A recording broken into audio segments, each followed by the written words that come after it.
بسم الله الرحمن الرحيم مولاي صل وسلم دائما أبدا على حبيبك خير الخلق كلهم. اعوذ باللہ من الشیطان الرجیم. بسم اللہ الرحمن الرحیم. ناظرین السلام علیکم ورحمۃ اللہ وبرکاتہ. آج ہم لوگ پڑھیں گے النحو الکبیر کا سبق نمبر 10 کلام عرب میں معرب و مبنی کی تعداد. سبق نمبر 10 کلام عرب میں معرب و مبنی کی تعداد. سبق نمبر 9 میں ہم اچھی طرح سے پڑھ چکے ہیں کہ کلمے کی ایک تقسیم کی گئی ہے کہ وہ کلمہ جو مختلف عوامل کے آنے کی بنا پر جس کا آخر تبدیل ہو جاتا ہے اور مختلف عوامل کے آنے کی بنا پر جس کا آخر تبدیل نہیں ہوتا ہے. اس تقسیم کو ہم نے دو حصوں میں کیا، ایک معرب اور ایک مبنی. اور معرب اور مبنی کو ہم نے بہت اچھی طرح سے سبق نمبر 9 اس سے پہلے والا جو سبق ہے اس میں اچھی طرح سے سیکھ لیا کہ معرب کیا ہوگا. معرب وہ کلمہ ہوگا کہ مختلف عوامل کے آنے کی بنا پر جس کا آخر تبدیل ہو جائے. اس کے لیے میں نے آپ کو مثال دی تھی زیدن. ہم نے کہا تھا جاء زیدن، رأیت زیدن اور مررت بزیدن. تو ہم نے دیکھا تھا یہ زیدن جو ایک اسم ہے یہ مختلف عوامل کے آنے کی بنا پر اس کا آخر تبدیل ہو رہا ہے. اور پھر مبنی کے لیے میں نے آپ کو مثال دی تھی سبق نمبر 9 میں کہ مبنی کیا ہوگا، مختلف عوامل کے آنے کی بنا پر جس کا آخر تبدیل نہیں ہوگا. اس کے لیے میں نے آپ کو مثال دی تھی جاء ہؤلاء، رأیت ہؤلاء، مررت بہؤلاء. ہم نے دیکھا تھا کہ مبنی وہ ہے کہ مختلف عوامل کے آنے کی بنا پر جس کا آخر تبدیل نہیں ہوا. اب ہم یہاں پر یہ نہیں پڑھ رہے کہ معرب کیا ہوگا اور مبنی کیا ہوگا، کیونکہ معرب اور مبنی ہم سبق نمبر 9 میں اس سے جو پہلے والا سبق ہے اس میں ہم لوگ پڑھ چکے ہیں. اب یہاں پر ہم یہ پڑھنے کے لیے جا رہے ہیں کہ کلام عرب میں کتنی چیزیں معرب ہیں اور کتنی چیزیں مبنی ہیں. کلام عرب میں جو معرب اور مبنی کی جو تقسیم کی گئی ہے اور کتنی تعداد معرب کی ہے اور کتنی تعداد مبنی کی، اس سبق میں ہم انشاءاللہ تعالی اس کو پڑھیں گے. سب سے پہلے ہم لوگ پڑھتے ہیں معرب کے بارے میں کہ معرب کیا ہوگا. دوبارہ سے ایک مرتبہ ذہن تازہ کرنے کے لیے آپ کو دوبارہ سے ایک مرتبہ ڈیفینیشن بتا دیتا ہوں کہ مختلف عوامل کے آنے کی بنا پر جس کا آخر تبدیل ہو جائے اسے ہم کہتے ہیں معرب. جیسے مثال کے طور پر زیدن. اب مختلف عوامل آئیں گے، یہ اگر حالت نصبی میں ہوگا تو زیدن بن جائے گا، حالت جری میں ہوگا تو زیدین بن جائے گا. تو اس کا مطلب یہ کہ اس کا آخر تبدیل ہوتا ہے. اب کلام عرب میں یہ بتا رہے ہیں اس سبق میں کہ کلام عرب میں صرف اور صرف دو چیزیں کیا ہیں کلام عرب میں معرب ہیں. دو چیزیں معرب ہیں. ایک تو پہلی چیز اس میں متمکن، ضرب زیدن. یہ زیدن جو ہے وہ اس میں متمکن ہے. اور ہم نے یہ پڑھا کہ اس میں متمکن کیا ہوگا، آپ کے نیچے حاشیے میں بھی لکھا ہوا ہے اس کی تفصیل. ابھی فی الحال یہاں پر اتنا ہی سمجھنا کافی ہے کہ اس میں متمکن وہ اسم ہوگا کہ جو مبنی الاصل سے مشابہت نہ رکھتا ہو. اور مبنی الاصل کیا ہے؟ مبنی الاصل تین چیزیں: فعل ماضی، تمام حروف معانی اور فعل امر. یہ مبنی الاصل ہے اور یہ اس میں متمکن وہ ہوگا جو مبنی الاصل سے مشابہت نہ رکھتا ہو. ہم یہ پڑھ رہے ہیں کہ کلام عرب میں کتنی چیزیں معرب ہیں. میں نے کہا کلام عرب میں صرف اور صرف 2 چیزیں معرب ہیں. پہلی چیز ہے اسم متمکن جو مبنی الاصل سے مشابہت نہ رکھتا ہو. یہ زیدن کیا ہے؟ اسم متمکن ہے، لیکن یہاں پر یہ کہہ تو رہے ہیں کہ یہ معرب ہے، مگر ایک قید لگا رہے ہیں کہ کس صورت میں یہ معرب ہوگا. بتایا یہ جا رہا ہے کہ اس میں متمکن معرب ہے مگر جب ترکیب میں واقع نہ ہو، یعنی کسی کے ساتھ مجموعہ بن کر نہ آ رہا ہو. مفرد ہوتا ہے، مفرد ایک اکیلا لفظ ہوتا ہے، اور مرکب کیا ہوتا ہے؟ 2 یا 2 سے زیادہ کلمات کا مجموعہ ہوتا ہے. جب ہم مرکب کر دیتے ہیں تو اس کو کہتے ہیں کہ ہم نے ترکیب کر دی، آپس میں 1 2 3 جتنے بھی الفاظ ہیں یا جتنے بھی کلمات ہیں ان کو آپس میں ایک دوسرے کے ساتھ ان کا کوئی تعلق جوڑتے ہوئے ہم نے آپس میں ان کو سب کو ملا دیا ہے. تو یہ یہاں پر کیا ضربہ زیدن، یہ زیدن ترکیب میں واقع ہو رہا ہے. مطلب اس کا یہ کہ یہ ضربہ فعل ہے اور یہ زیدن فاعل ہے، اور یہ فاعل ہونے کی وجہ سے حالت رفعی میں ہمیں نظر آ رہا ہے. المختصر یہ کہ کلام عرب میں صرف 2 چیزیں معرب ہیں، ایک اسم متمکن جبکہ ترکیب میں واقع ہو. یہ یہاں پہ ترکیب میں واقع ہو رہا ہے، اسی وجہ سے یہ معرب ہے کہ اب مختلف عوامل کے آنے کی بنا پر اس کا آخر تبدیل ہو جائے گا. دوسری چیز کیا ہے؟ دوسری چیز ہے فعل مضارع. کلام عرب میں صرف اور صرف 2 چیزیں معرب ہیں، ایک اسم متمکن جبکہ ترکیب میں واقع ہو، اور دوسری چیز فعل مضارع. لیکن اس پر بھی ایک قید لگائی گئی ہے. اس فعل مضارع میں 2 صیغے آتے ہیں، ایک تو آتا ہے یفعلنا جمع مؤنث غائب کا صیغہ ہے، اور ایک صیغہ آتا ہے تفعلنا. اور یہ تفعلنا کون سا صیغہ ہے؟ یہ تفعلنا جمع مؤنث حاضر کا صیغہ ہے. پھر میں نے آپ کو بتایا تھا پچھلے اسباق میں کہ ہم لوگ کلام عرب میں اپنے کلام میں تاکید پیدا کر دینے کے لیے فعل مضارع پر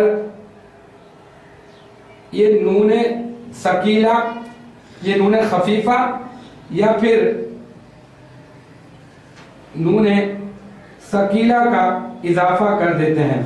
یہ جو جزم والی نون ہے اس کو نون خفیفہ کہتے ہیں، اور یہ جو تشدید والی نون ہے اس کو نون ثقیلہ کہتے ہیں، یعنی بھاری نون. تو اب فعل مضارع، میں نے یہ کہا کہ فعل مضارع کیا ہے؟ معرب ہے. کلام عرب میں فعل مضارع معرب ہے، مگر اس کو کس طرح سے مقید کیا گیا ہے؟ اس صورت میں یہ معرب ہوگا کہ جس میں تمام کے تمام صیغے، یوں سمجھنے اس کو زیادہ آسان ہوگا، فعل مضارع میں 14 صیغے ہیں، یفعلو، یفعلانی، یفعلون، تفعلو، تفعلانی، یفعلنا، اور پھر تفعلو، تفعلانی، تفعلون، اور تفعلینا، تفعلانی، تفعلنا، اور افعلو اور نفعلو. یہ جو 14 صیغے ہیں، ان 14 میں سے 2 صیغے میں نے یہاں پر نکال کے رکھ دیے، یفعلنا اور تفعلنا. فعل مضارع کے 12 صیغے کیا ہیں؟ معرب ہیں، مگر یہ 2 صیغے کیا ہیں؟ یہ مبنی ہیں. ان کا آخر مختلف عوامل کے آنے کی بنا پر تبدیل نہیں ہوتا ہے. بالکل اسی طرح سے جب یہ نون خفیفہ یا نون ثقیلہ فعل مضارع پر داخل ہو جائے گا تو پھر بھی فعل مضارع مبنی ہی کہلائے گا، معرب اس صورت میں نہیں کہلائے گا. اسی وجہ سے آپ کی کتاب میں لکھا ہوا ہے کہ کلام عرب میں صرف 2 چیزیں معرب ہیں، ایک اسم متمکن جبکہ ترکیب میں واقع ہو، اور دوسرا فعل مضارع جبکہ جمع مؤنث غائب و حاضر اور نون تاکید خفیفہ اور ثقیلہ سے خالی ہوگا تو پھر فعل مضارع معرب ہوگا، ورنہ معرب نہیں ہوگا. تو معرب کیا ہے؟ معرب میں نے آپ کو بتایا کہ 2 چیزیں، فعل مضارع اور اسم متمکن. اب میں آپ کو بتاتا ہوں کہ مبنی کیا ہوگا.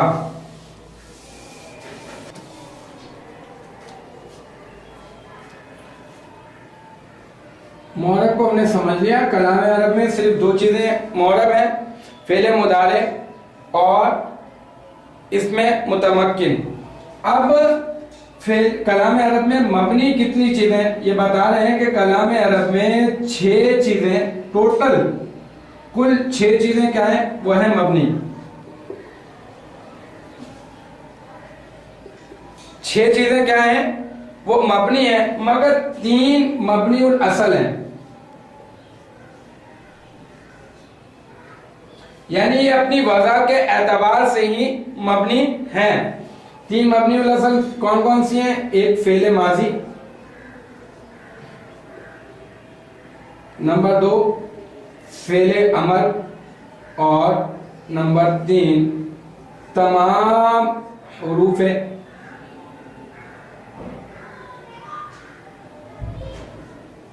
معانی. فعل ماضی، فعل امر، تمام حروف معنی، یہ تو مبنی الاصل ہے. اب باقی 3 چیزیں کون سی ہیں؟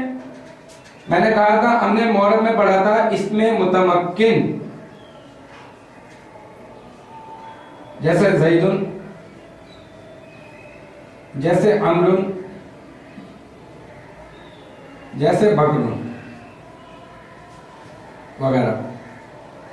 دیکھیں کلام عرب میں ہم نے پڑھا تھا کہ معرب کیا ہے؟ معرب وہ ہے اس میں متمکن جبکہ ترکیب میں واقع ہو، اور اگر ترکیب میں واقع نہیں ہوگا تو میں نے بتایا تھا اسی وقت آپ سے کہا تھا کہ وہ ہوگا مبنی. تو یہاں پر چوتھی چیز کیا ہے؟ وہ چوتھی چیز ہے اس میں متمکن جبکہ ترکیب میں واقع نہ ہو. بالکل اسی طرح یہاں پر ہم بات کرتے ہیں 5ویں چیز کیا ہوگی؟ فعل مضارع. ہم نے تو وہاں پر اس کو فعل مضارع کو معرب کے تحت پڑھا تھا. بالکل ٹھیک ہے، ہم نے معرب کے تحت پڑھا تھا تو جب ہم نے اس میں سے 2 صیغے نکال لیے تھے، ایک جمع مؤنث غائب اور جمع مؤنث حاضر کا، اور ہم نے ایک قید لگائی تھی کہ اس میں نون خفیفہ اور نون ثقیلہ اگر داخل ہوں گے تو پھر یہ مبنی ہوگا. بالکل یہاں پر جو صیغے وہاں پر نکالے تھے یہاں پر داخل کر دیں تو وہ صیغہ بن جائے گا مبنی. یفعلنا، تفعلنا، یہ مبنی ہے. یہ دونوں صیغے مختلف عوامل کے آنے کی بنا پر ان کا آخر تبدیل نہیں ہوتا. اور بالکل اسی طرح سے جو میں نے آپ کو مثال دی ہے یہاں پر پھر بھی میں لکھ دیتا ہوں، لیفعلن اور لیفعلن. یہ نون تاکید خفیفہ اور ثقیلہ میں نے آپ کو یہاں پر داخل کر کے بتا دیا. فعل مضارع ہوگا تو معرب کس صورت میں معرب ہوگا؟ جب اس میں 2 صیغے جمع مؤنث غائب اور جمع مؤنث حاضر کے 2 صیغے نہیں ہوں گے، اور جب یہ نون تاکید خفیفہ اور ثقیلہ سے خالی ہوگا تو معرب ہوگا. لیکن اگر یہ ہوں گے یہی والے صیغے جن کو ہم نے نکالا تھا، اگر یہی والے صیغے داخل کر دیں تو پھر فعل مضارع کیا ہوگا؟ فعل مضارع مبنی کے حکم میں ہوگا.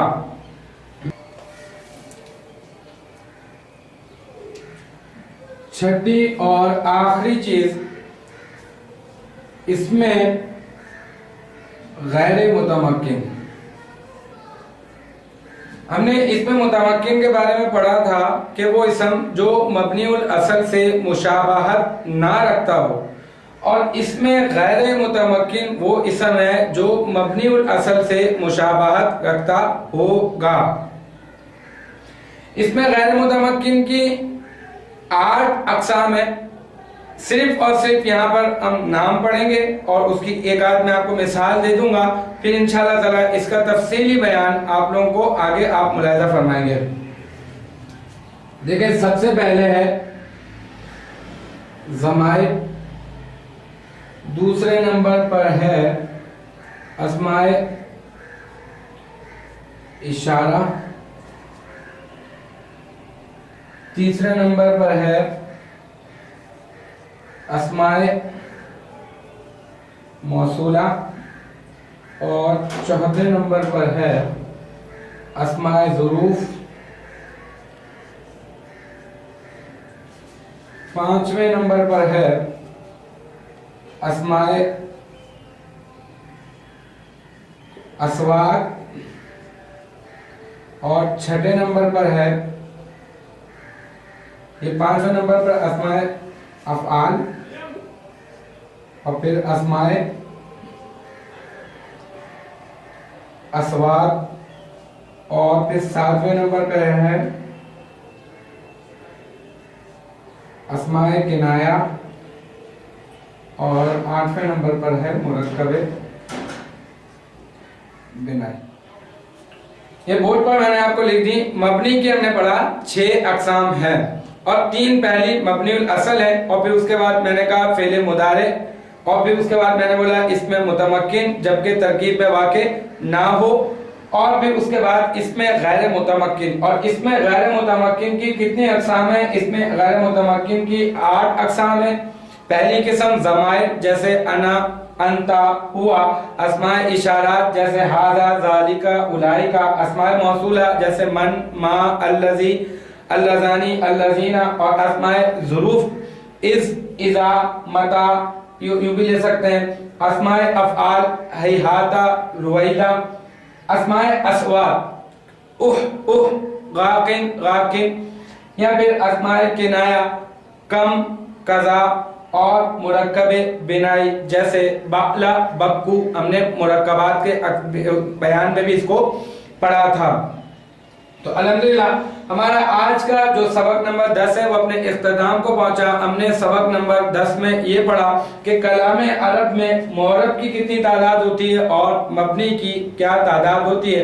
تو ہم نے پڑھا کلام عرب میں صرف اور صرف 2 چیزیں معرب ہیں، اور کلام عرب میں صرف اور صرف 6 چیزیں کیا ہے؟ مبنی ہیں، اور 3 ہم نے پڑھا کہ وہ مبنی الاصل ہے، فعل ماضی، امر عاضل معروف، اور تمام حروف معنی۔ اس کے بعد ہم نے پڑھا اس میں متمکن بھی ہوتا ہے، فعل مضارع بھی ہوتا ہے، اور اس میں غیر متمکن بھی اس میں مبنی میں شامل ہوتا ہے، اور اس کی 8 اقسام ہیں۔ ان 8 اقسام کا بیان انشاءاللہ تبارک و تعالی اگلے اسباق میں آئے گا۔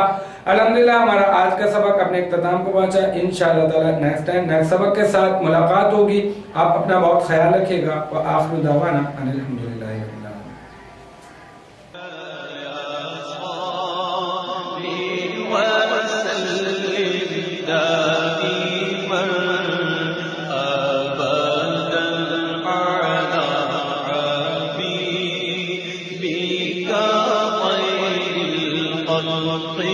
كل